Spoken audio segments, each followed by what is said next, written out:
Welcome to episode 2 of Reverse the Relapse podcast.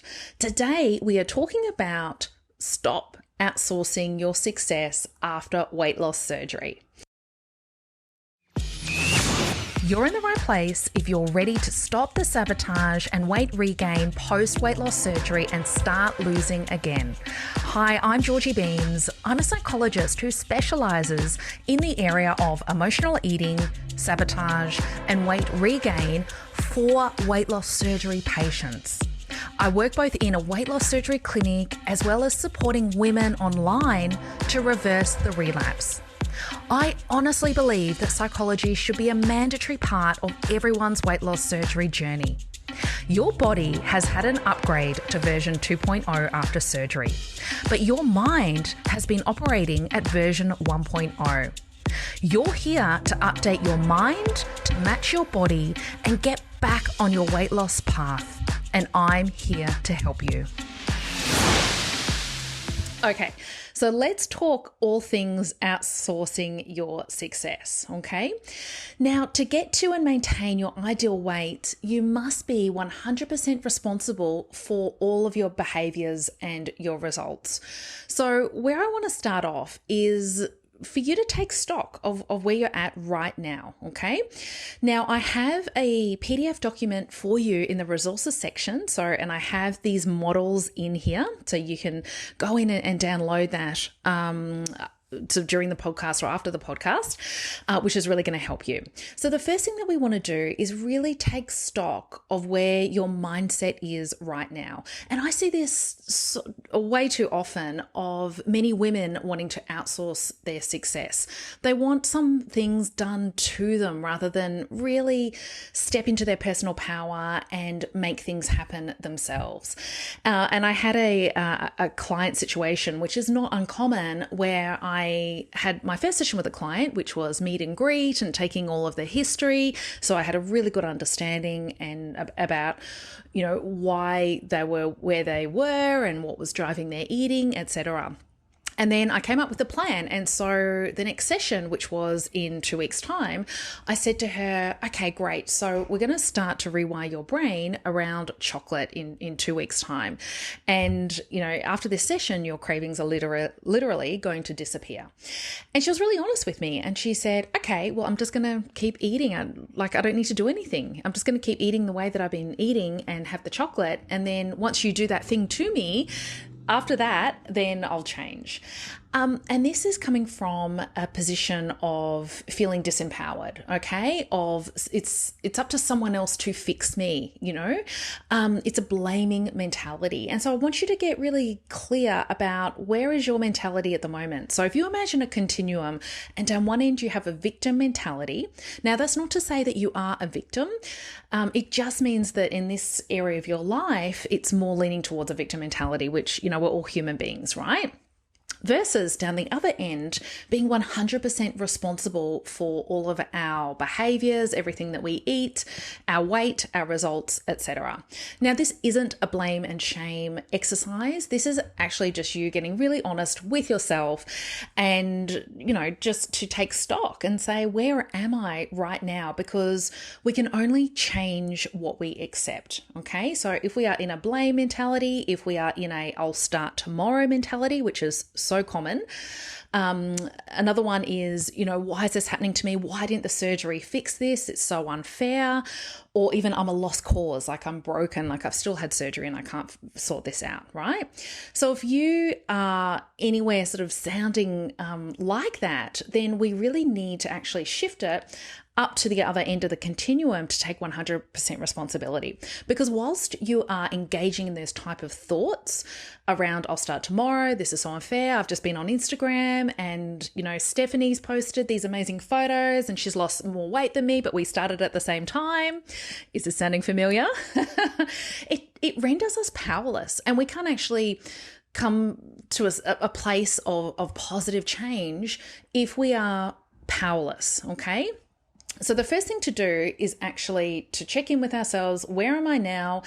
And understanding that in order to change, we need to really move up to take 100% responsibility for all of our decisions, our eating, our weight, etc., and stop trying to find all those daily workarounds. Okay, so in the resources, I have a model in there. So it's called the choices model. It is a simple yet highly effective psychological model. And essentially, every eating decision that comes your way during the day or night comes down to two choices. You literally have a fork in the road, like pardon the pun, right? So on one side of the fork, right, in the road, the left-hand side, is you making a decision to eat like the person you want to be. This is what I call the version 2 you. So essentially, after surgery, you now have a version 2 body, a new body with all that amazing weight loss, right? And all those amazing health benefits.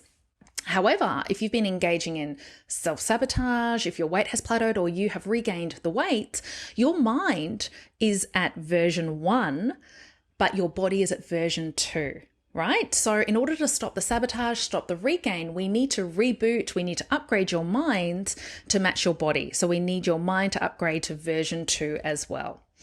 So essentially, every decision with this fork in the road, if you turn left, you are eating like the person that you want to be. You know, that slim, successful version 2 you. If you make a choice to turn right at the fork in the road, you are eating unlike the person that you truly want to be, which is staying at that version 2 in terms of your mind, running these old eating patterns, right? These old eating scripts going on in the background where your old habits are starting to sneak back in. Now, the issue here that we have is anytime you turn right with this decision, which is eating unlike the person that you truly want to be, this is your default. This is your automatic pilot, because guess what? When you had your surgery was on your stomach, not on your mind. So your mind will often try to take you back to that automatic pilot eating, back to that default. This is why you need to really tune in and get really conscious about it and make these choices coming from a place of empowerment, taking 100% responsibility for every single decision that you make and asking yourself this question.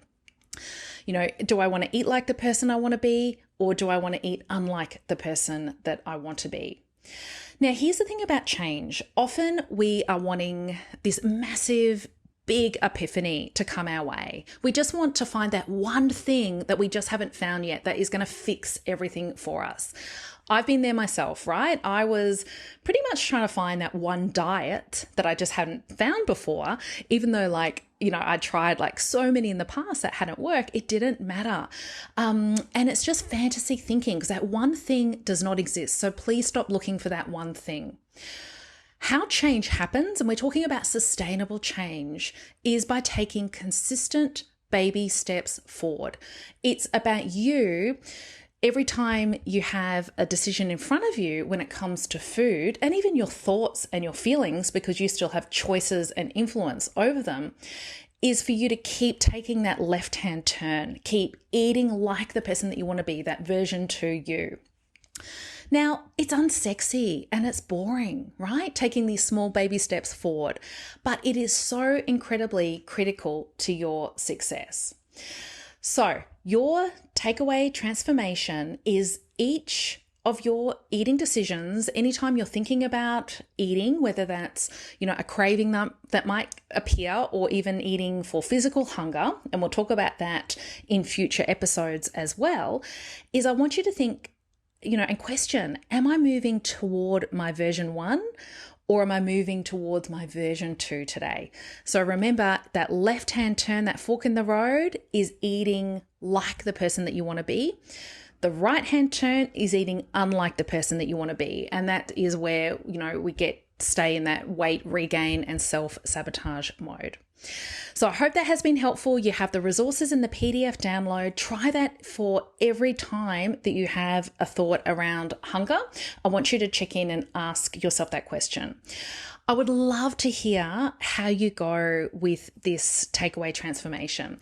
And please send me a direct message or tag me in Insta stories under food freedom _. I've got the link in the resources as well. I would love to hear how you are going with this. So if you have found this episode to be valuable, I'd be so grateful if you could help me share this message and help other weight loss surgery patients to also reverse the relapse. And the best way to do that is to share a positive 5-star review, which I would so much appreciate. So come and join the Instagram conversation, and I will see you in the next episode. Bye for now.